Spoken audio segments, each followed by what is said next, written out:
हमलावरों की तलाश तेज कर दी है सुरक्षा बलों ने। आसपास के इलाकों में सर्च ऑपरेशन भी चल रहा है।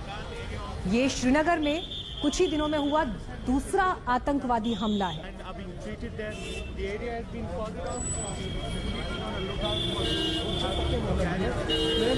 हालांकि कश्मीर में आज डबल एनकाउंटर भी चला। बड़गाम में आतंकवादियों से मुठभेड़ में एक एसपीओ शहीद हो गए, जबकि दूसरे एसपीओ के जवान जख्मी हुए। शोपियां में सुरक्षा बलों ने 3 आतंकवादियों को मार गिराया।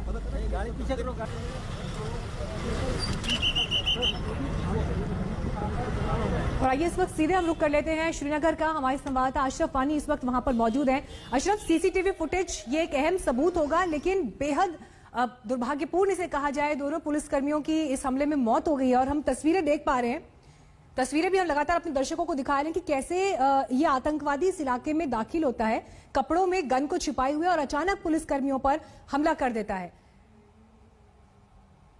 दोनों पुलिसकर्मियों को बचाया नहीं जा सका। हालांकि अब इलाके में सर्च ऑपरेशन जारी है। इस वीडियो के जरिए, इस सीसीटीवी फुटेज के जरिए इस आतंकवादी की पहचान की भी कोशिश। इलाके को घेरा गया है और वहां पर सर्च ऑपरेशन भी चल रहा है। हालांकि हैरानी इस बात पर होती है कि ये बीते कुछ दिनों में श्रीनगर में हुआ दूसरा आतंकवादी हमला है।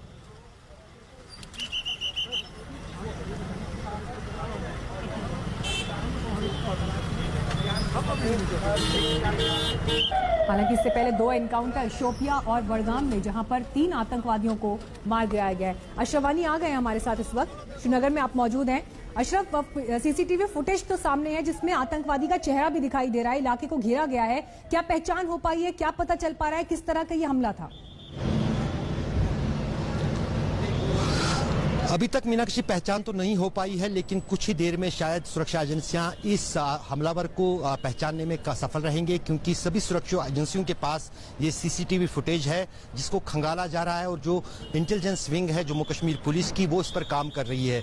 अगर महत्वपूर्ण ये है कि दरअसल न सिर्फ यहाँ पर सीसीटीवी फुटेज जो है इस हमलावर की सामने आई है, बल्कि एक और कैमरे पर भी कैद हुई है, उसका आना और फिर वहां से निकल जाना, वो भी पुलिस के पास है। तो कहीं ना कहीं ये बड़ा सुराग है सुरक्षा एजेंसियों के लिए, खासतौर से जम्मू कश्मीर पुलिस के लिए, इस हमलावर को पकड़ने के लिए। जैसे आपने कहा, फिलहाल पूरे इलाके की घेराबंदी जो है पुलिस और सुरक्षा एजेंसियों ने की है। जितने भी श्रीनगर में सड़कें आती है या जाती हैं, उन पर पुलिस की तरफ से विशेष नाके लगाए गए हैं, ताकि श्रीनगर शहर के इस इलाके के बाहर ये हमलावर आतंकी जो है निकलने में कामयाब न हो। ये कोशिश है फिलहाल यहाँ पर जम्मू कश्मीर पुलिस की। पूरे श्रीनगर शहर में चौकसी और सुरक्षा जो है काफी ज्यादा बढ़ा दी गई है।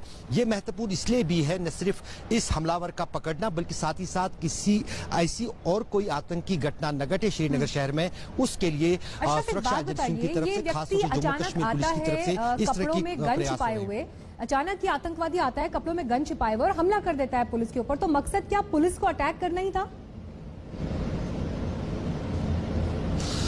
बिल्कुल मीनाक्षी, दरअसल ये हमला इस तरह का नहीं है। इस तरह के कई सारे हमले, जब भी गात लगाकर जिसको कहा जाता है कि सुरक्षा बलों पर हमले की बात होती है, तो यही मोटस ऑपरेंडी जो होता है हमलावरों का होता है, आतंकियों का होता है।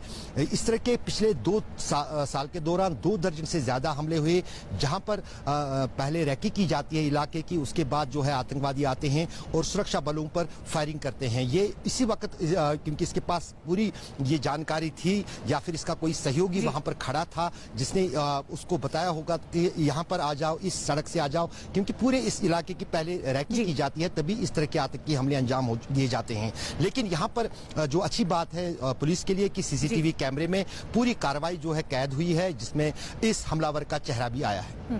बहुत बहुत धन्यवाद आपका अशरफ, की जानकारी देने के लिए। अब ये एक अहम सुराग है सीसीटीवी फुटेज, क्योंकि इसी से पहचान में आगे मदद मिल पाएगी।